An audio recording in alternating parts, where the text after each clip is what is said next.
Good afternoon, everyone. Welcome to Mr. Maine's podcast. This week, I'm going to give you the college football playoff predictions, semifinals, Miami versus Ole Miss, and Oregon versus Indiana. Let's start it off by Miami versus Ole Miss. We got two good teams playing one another. We got Carson Beck, quarterback for Miami. He's taking on Trinidad Chambliss for Ole Miss. Between the two quarterbacks, I'm taking Trinidad. Trinidad, to me, looks like a better quarterback. He's clutch. He's been coming through in the playoffs. Carson Beck hasn't done much but rely on that defense, and the defense is damn good in the playoffs. So, as far as Miami defense versus Ole Miss offense, this is going to be the real matchup right here. Can Ole Miss move the ball against Miami defense? Can they do what Texas A&M can't do? Can they do what Ohio State can't do? Can they score in the red zone instead of settling for field goals? Can Trinidad come through? Can Miami defense step up and get 3 and outs? Can they stop the running game of Ole Miss? Can they stop the passing game of Trinidad? Well, I'm going to give you the breakdown right here, right now. All right? Let's talk about the coaching in this game. Miami head coach Mario Cristobal versus Ole Miss head coach Pete Golding.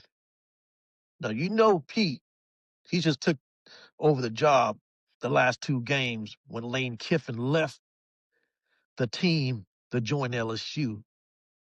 Lane Kiffin chased the bag and left. Now, this team should have lost against Georgia and be done with it, but they didn't. They upset Georgia. They have heart. They have soul. You know why? Because of Pete Golding. Pete Golding stepped in and reassured all the players that everything was going to be all right. He put the team on his shoulder, and you know what? We're going to go through this tough time together, and we're going to win these games because I believe in you guys. I believe in the team. And that's exactly what he did in these 2 games against Tulane, against Georgia. They won. I mean, the Tulane game, there was a favorite. We get it. But against Georgia, there was the underdog in that game. They was supposed to lose against Georgia Bulldogs. Nobody expected them to win that game, but they won. They upset that team.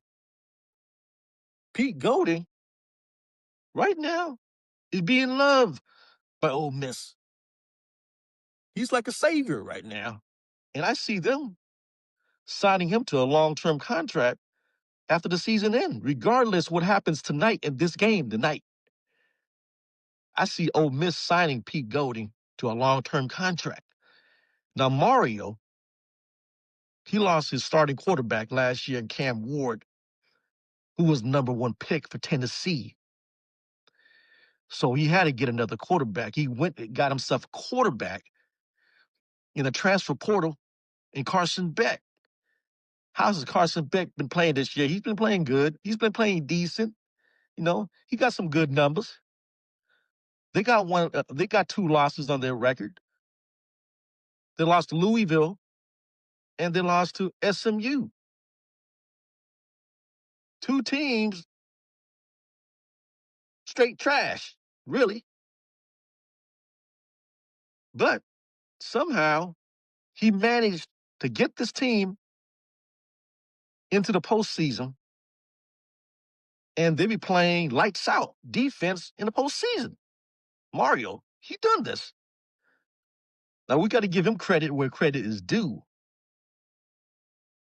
So Mario Cristobal and the Miami defense is playing exceptionally good in the CFP playoffs in the last two games. First game they played against Texas A&M, they shut down the quarterback at Texas A&M. He couldn't throw, he couldn't run.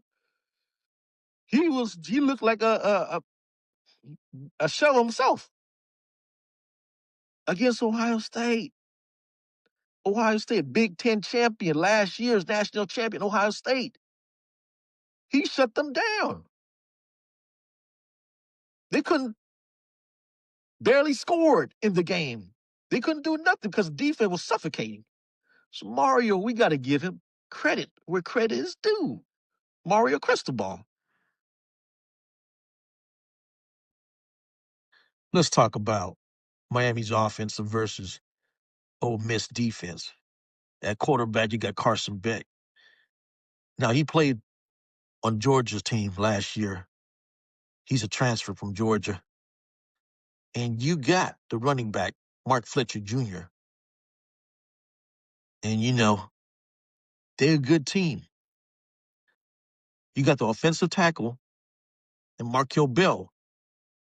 He's been a surprise of the postseason playoffs because he's been creating big holes, holding the defense, creating gaps for Fletcher to run through and getting chunk yardage, big yardage, gashing the defense.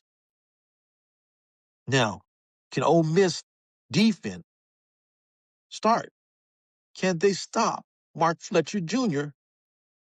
for getting 5 yards a carry or a 100-yard game tonight? I think they can. I think they can stuff the defense. They did it against Georgia, and I think they'll do it here.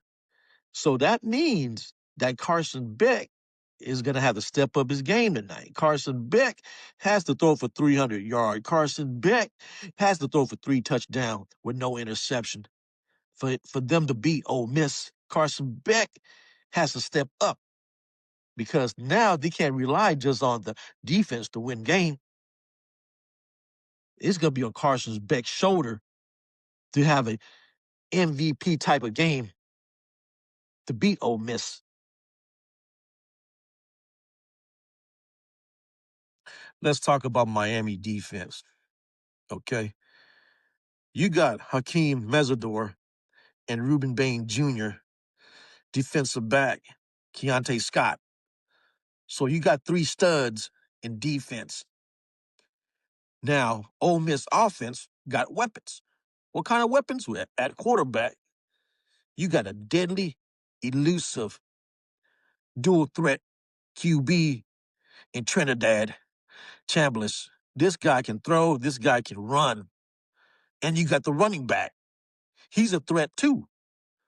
So they can upset Miami. I know Miami is a 3-point favorite by DraftKings, and the over-under of this game is 52.5 currently as we speak.